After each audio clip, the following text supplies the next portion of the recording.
कभी अपनी blood sugar report को देखकर ये सोचा है कि भाई इन नंबरों का आखिर मतलब क्या है? फास्टिंग, पीपी, HbA1c ये सब सुनने में बड़े टेक्निकल लगते हैं ना? पर असल में ये सिर्फ शब्द नहीं है। ये हमारी सेहत की पूरी कहानी बता सकते हैं। तो चलिए आज इसी कहानी को समझने की कोशिश करते हैं और जानते हैं कि आपकी रिपोर्ट असल में क्या कहना चाह रही है। डायबिटीज को ना एक वजह से साइलेंट किलर कहा जाता है। पता है क्यों? क्योंकि इसके जो शुरुआती लक्षण होते हैं, जैसे थोड़ी ज्यादा थकान लगना या बार बार प्यास लगना, वो इतने आम होते हैं कि हम अक्सर उन्हें नजरअंदाज कर देते हैं। लेकिन अंदर ही अंदर ये चुपचाप हमारे शरीर को नुकसान पहुंचा रहा होता है। और हाँ, यही वो सवाल है जो सबके मन में आता है।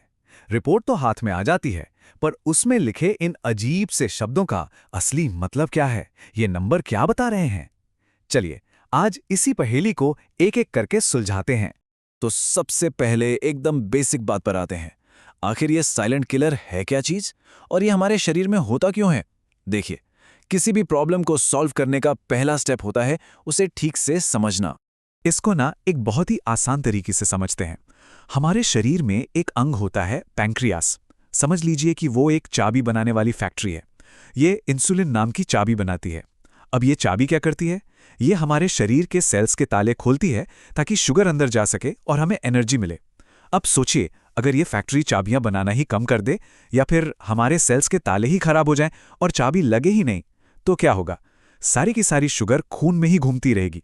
बस इसी कंडीशन को डायबिटीज कहते हैं। अब डायबिटीज के भी दो मेन टाइप होते हैं। टाइप 1 में वो जो चाबी बनाने वाली फैक्ट्री है ना, वो इंसुलिन बनाना ही बंद कर देती है। और टाइप 2 में फैक्ट्री चाबी तो बना रही है, पर शरीर के ताले इतने खराब हो गए हैं कि वो चाबी ठीक से काम ही नहीं कर रही। और ये जानना जरूरी है कि दुनिया भर में ज्यादातर मामले टाइप 2 डायबिटीज के ही होते हैं। भले ही इसे साइलेंट बीमारी कहते हैं, पर हमारा शरीर फिर भी हमें कुछ ना कुछ सिग्नल, कुछ चेतावनी के संकेत जरूर भेजता है। इन पर ध्यान देना बहुत जरूरी है, क्योंकि ये एक तरह से शुरुआती अलार्म होते हैं।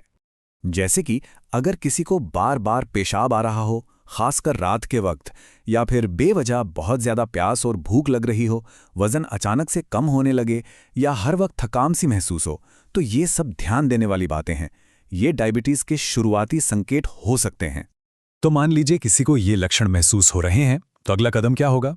जाहिर है टेस्ट कराना। और अब हम आते हैं सबसे जरूरी हिस्से पर, अपनी रिपोर्ट के उन नंबरों को समझने पर। रिपोर्ट में ये दो नंबर सबसे कॉमन होते हैं। पहला है फास्टिंग शुगर, मतलब 8 से 10 घंटे कुछ खाए पिए बिना जो टेस्ट होता है। अगर इसकी रीडिंग 126 या उससे ज्यादा आती है तो ये एक रेड फ्लैग है। दूसरा है पीपी, यानी पोस्ट प्रांडियल, जो खाना खाने के ठीक 2 घंटे बाद किया जाता है। अगर ये 200 के पार चला जाए तो ये भी डायबिटीज की तरफ इशारा करता है। वैसे एक और टेस्ट होता है रैंडम ब्लड शुगर। जैसा कि नाम से ही जाहिर है, ये दिन में कभी भी किया जा सकता है। अगर इसकी रीडिंग 200 से ऊपर आए और साथ में डायबिटीज के लक्षण भी दिख रहे हों, तो इसे एक बहुत मजबूत संकेत माना जाता है। लेकिन एक बात है, एक दिन के नंबर पूरी कहानी नहीं बताते। हो सकता है उस दिन आपने कुछ ज्यादा मीठा खा लिया हो। असली और पूरी तस्वीर देखने के लिए एक और खास टेस्ट होता है, जो पिछले कुछ महीनों का पूरा हिसाब किताब बताता है, और इसे कहते हैं HbA1c। इसका सबसे बड़ा फायदा यह है कि फास्टिंग और पीपीटी टेस्ट एक फोटो की तरह हैं। वो बस उस एक पल की सिचुएशन बताते हैं, लेकिन HbA1c वो एक पूरी फिल्म की तरह है। ये पिछले 3 महीनों का एवरेज बताकर एक ज्यादा भरोसेमंद और साफ तस्वीर हमारे सामने रखता है। और अच्छी बात यह है कि इस टेस्ट के लिए भूखे रहने की भी जरूरत नहीं होती। अगर आपकी HbA1c रिपोर्ट 5.7% से कम है तो सब नॉर्मल है। अगर ये 5.7 से 6.4% के बीच है तो ये प्री डायबिटीज का संकेत है, मतलब एक वार्निंग बेल। और अगर ये 6.5% या उससे ज्यादा है तो इसे डायबिटीज माना जाता है। तो ये सारे नंबर और जानकारी थोड़ी डराने वाली लग सकती है, लेकिन यहाँ सबसे जरूरी बात यह है कि डायबिटीज पर कंट्रोल करना पूरी तरह से मुमकिन है। तो अब देखते हैं कि इस सिचुएशन को मैनेज करने के लिए क्या कदम उठाए जा सकते हैं। कंट्रोल का रास्ता इन 4 सिंपल पिलर्स पर टिका है। पहला, रोजाना थोड़ी फिजिकल एक्टिविटी जैसे कि वॉक। दूसरा, सही और बैलेंस्ड डाइट। तीसरा, स्ट्रेस को मैनेज करना। और चौथा, रेगुलर चेकअप्स। याद रखिए, अपनी लाइफस्टाइल में लाए गए छोटे छोटे बदलाव भी सेहत पर बहुत बड़ा असर डाल सकते हैं। तो एक बात हमेशा याद रखें, डायबिटीज़ कोई सज़ा नहीं है। ये एक कंडीशन है जिसे सही जानकारी, अनुशासन और डॉक्टर की सलाह से बहुत अच्छी तरह संभाला जा सकता है। अपनी रिपोर्ट को गंभीरता से लेना है, डरना नहीं है।